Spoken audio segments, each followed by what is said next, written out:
death, the mother takes the children to her parents' home, where they have to stay hidden for certain reasons. The story unfolds in a very strange way from here. Hello friends, today I am going to explain a horror movie called Flowers in the Attic 2014. If you liked the video, please don't forget to like and comment. Now, without any further delay, let's start the explanation. The movie begins with our character Catherine talking. She says that you never know what turns life might take. At first, our life was perfect, but then very dangerous turns came. Now, what all this was, we will find out in the flashback. We see Catherine's family, which includes her little twin brother and sister, and an older brother named Christopher. The mother's name was Corinne, and the father's name was also Christopher. The father was often away due to work, and when he came home today, everyone was very excited to see him. The father brought gifts for everyone, including a very expensive necklace for the mother. After that, he played in the garden with the children. Catherine talks to her father, telling him not to go away so often, as she misses him. Everyone in the house is busy, and no one pays attention to her. Before she could say more, Corinne comes out, all dressed up. She was excited because the father got a promotion, meaning he would be even busier. This upset her, and she went to her room. The father followed her to console her, gifting her a very expensive necklace. He said that everything he was doing was for the family. There was a party that night, but the father was a bit late. Suddenly, 2 police officers arrived. The father had met with an accident and had died. Everyone was in shock, especially the twins who missed their father a lot. Corinne became very disturbed, and she had no money. Catherine asked if they would be okay, and Corinne replied that she had no skills, and it was only because she was beautiful that she married their father. She was trying to figure something out, but due to the lack of money, Catherine had to drop out of school. Corinne wrote many letters and sent them out, and after a few days, she received a reply. She then told her children that they were going to live with her parents. The children were shocked because they didn't know anything about Corinne's parents. Corinne explained that she had married against her parents' wishes, which is why they were very angry with her. She planned to go back and ask for their forgiveness, convincing them to accept her. The children were confused because they would have to leave their current life behind. Corinne promised that her parents were very rich and could buy them much more than what they had now. Since they couldn't pay off their loans, the bank was going to take everything anyway. After that, they reached the city where Corinne's parents lived, but no one came to pick them up. After walking for a long time at night, they arrived at Corinne's parents' house. Olivia, the maid, opened the door. She called Corinne a cat and had always hated her since childhood because Corinne was close to her father. Olivia gave the children a room upstairs where Corinne's father wouldn't see them. The children's presence in the house was a secret. Corinne didn't want her father to know anything yet, as she needed his forgiveness first. Corinne explained that her father was very old and could die at any time, and once he accepted her again, they would become millionaires, and they wouldn't have to live like this anymore. Corinne said she couldn't stay there all day but would come to visit them occasionally. The next morning, Olivia brought food for the children. She told them to eat during the day because she wouldn't be coming back to see them. She also said there should be no noise in the room. If the twins wanted to play, they could do so in the attic. When using the bathroom, the boy and girl should never go together. Olivia warned them that if their grandfather found out they were living there, it would be very bad. The children then went to explore the attic. The twins didn't like the attic as a place to play, but they had no other option. To make it more interesting, Catherine and Christopher built a swing for them. One night, Corinne came to visit them.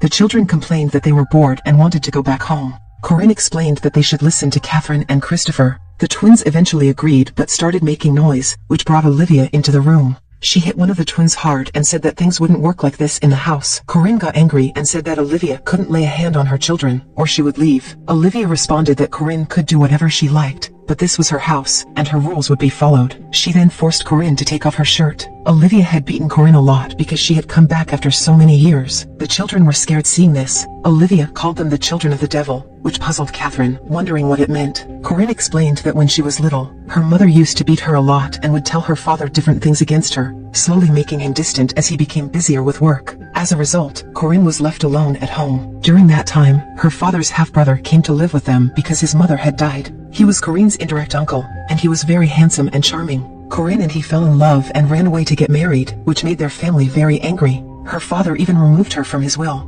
Olivia had warned Corinne that if she had children, they wouldn't be normal, but that didn't happen. Later, we see Christopher painting in the garden. Olivia asked Catherine what was going on upstairs. She said that Christopher was painting and was a very good painter. Olivia asked if he had ever painted her, suggesting she should take off her clothes. Catherine found this confusing and thought about how Corinne had an affair with her uncle and wondered if something similar could happen between her and her brother. A few days passed, and Corinne didn't come to visit the children. When she finally did, she said she had been spending all her time with her father, went sailing with him, and even had a picnic. Catherine didn't like this and got upset, saying that Corinne should focus on winning her father over quickly so they could leave. as they weren't so bad that he wouldn't accept his own grandchildren. Corinne then revealed the truth, saying that her father had forgiven her, but only on the condition that she had no children. Now, she couldn't tell him about the children, and they would have to wait until her father died. Catherine tried to comfort Christopher by saying that this time would pass soon. The twins then came to Catherine and said that they couldn't find someone. It turned out that while playing hide and seek, one of the twins had gotten locked inside a box and was unconscious when they found him. Catherine took care of him, and no one came to help.